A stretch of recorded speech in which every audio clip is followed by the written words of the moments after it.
Human participants. This is the biggie because it requires the most red tape. All right? Human participants studies involve living individuals. Okay? If you're working with cadavers, it doesn't matter. Well, it does matter, but it doesn't matter for this. Okay? Intervention, it's where there is intervention or interaction with participants and or collection of identifiable private information. Okay? Product testing of a student invention, program, concept, etc. Does not require IRB review if it's an over-the-counter product that's being used the way that over-the-counter product is designed to be used. Does that make sense? Okay, so there are no health hazards.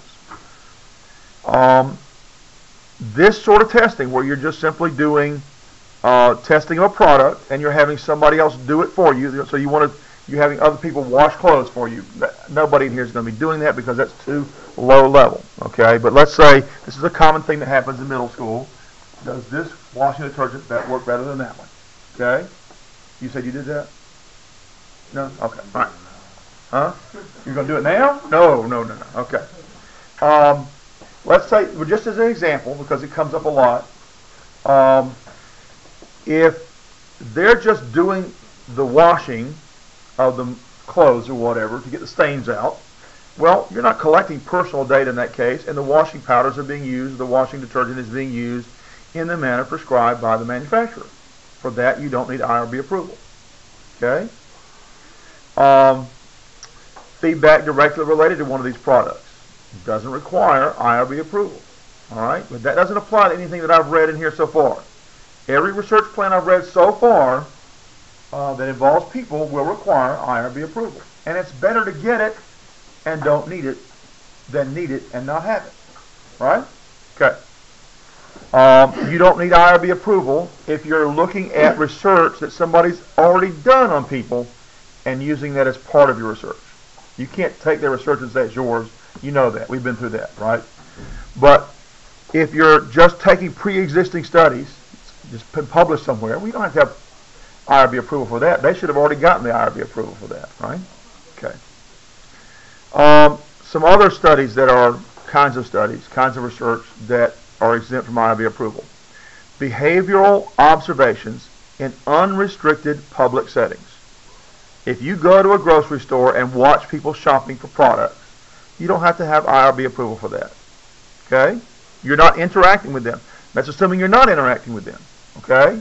You're not trying to see how they react to you doing something with that product before they go and get it. All right? You're not manipulating the environment. You're not changing the signage in the store.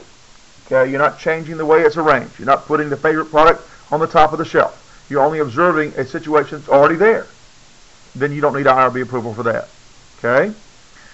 However, if you video record, you got to have IRB approval. If anything in your research can be used to identify an individual, even to the slightest degree, you get IRB approval first. Does that make sense? All right? So IRB approval is required not just for surveys. It's also required if there's any anytime somebody could take that information you have and somehow, through the weirdest twisted way, identify somebody, you got to have IRB approval. Okay? All right, if research has already been done and they've taken the names out already, then you don't need IRB approval of that because you can't identify anybody from that. Yeah? Do you need just one overall for both situations, or do you need one for each situation? Well, all of those situations should be in your research plan, and then you just need IRB approval of the research plan. What you're getting IRB approval for is the research plan. And then if you have to, for some reason, change what you're going to do, you have to rewrite or update your research plan and then get new IRB approval. Okay? And I'll be glad to help you with it. All right? If you don't know, come and see me. I'll help you with it. Okay? IRB must review and approve the research plan before experimentation begins. Okay? In some cases, SRC approval doesn't apply till afterwards, but IRB approval always applies before. All right? Research participants 18 years of age or older must give what is called informed consent. Now, there's an informed consent form on the ISEF website. We're going to get that next. And if you're doing research where you have to deal with people, you're going to download that, okay? Because that has to be part of your research plan when you submit it to the IRB. You have to show the IRB how you're getting informed consent, okay? If your research participants, so I know at least 2 people here are doing surveys that involve high school students. They're going to have assent and, well, no, they're going to have permission from parents. Okay, not just assent, but permission. You have to have signed permission. That's part of the informed consent form. Okay? The IRB evaluates a project and determines if there's a risk level. Anything more than what's called minimal risk will be summarily tossed out. Okay? You can only have minimal risk. All right? And there's specifics about what that means. And I'll try to make sure we steer you guys away from that, so when you come before the IRB, you don't even have to worry about that. Hopefully that's the case. All right? The IRB determines the requirement for qualified scientists. I don't think we have a case in this class where any sort of thing will require a qualified scientist. All right. They will also evaluate the requirement for written informed consent or parental permission. Okay. Informed consent is a higher level than assent, and just cover yourself. Get informed consent, not just assent. Okay?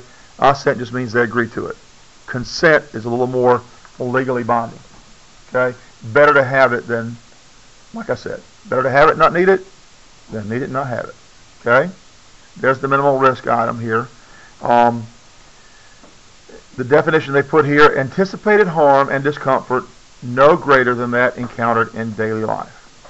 Okay? Now, I don't think it's ever going to happen in here, but just a word of warning. If you're doing the research, it's been approved by the IRB, and to a reasonable person, that means you, the results or the response from people to whatever you're doing appears to be greater than that encountered in daily life, that's your red light. You stop right there and you go back before the IRB again. Okay? I don't see it happening in here, but just in case. All right? All right. Anything more than minimal risk, where the anticipated harm or discomfort is greater than encountered in daily life, more than minimal risk studies should require written consent, assent, and parental permission. Final determination for this requirement is made by the IRB. All right, we're going to cover our bases and just get it anyway. All right, better to have it, not need it. Physical risks include things like exercise. You know, somebody can be hurt from that. All right. Ingestion, tasting, smelling, or application of substances. Those are going to require a qualified scientist. I don't think we have anybody doing that anyway, but I'm just informing you. Yes. What are they tasting? Yeah, but that's an over-the-counter product. Okay, but the results of your, we're not talking about like a new taste or something, right? Okay. Yeah, yours has to go for the IRB, but I don't think we're worried about it. Okay, because that's an over-the-counter product. All right. Exposure to potentially hazardous materials. Psychological risks. Invasion of privacy. Okay, if you don't know what that means in your context, you make sure you ask. If the participant is a member of an at-risk group. Sometimes there's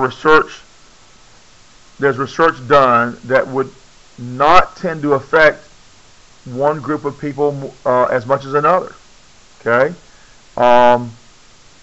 And I really don't want to get into that in a public setting here. Okay? If you have any concerns about that, we'll talk about that. Okay? If you're working with people at all, this form needs to be downloaded onto your flash drive now, as well as this one. This is a human informed consent form. This is the one that you probably ought to use. There may be cases where you might need to do something else, but you would probably use this one. Human informed consent, human participant forms 4. This is the one that has to be signed by the IRB. Okay? All right, I know we haven't covered vertebrate animals yet. We'll cover that at a future date. But if you're working with vertebrate animals, download vertebrate animal form 5A now, and then we'll go, and then 5B as well, and we'll go through the other stuff at a later date. I think those are the only ones that apply to the research project I've seen. We'll go through the other forms on Monday. Listen, guys, if you are not here in class when one of these presentations is being made and it's posted on YouTube, that's where I'm going to put this one, you are required to watch that for yourself. Okay?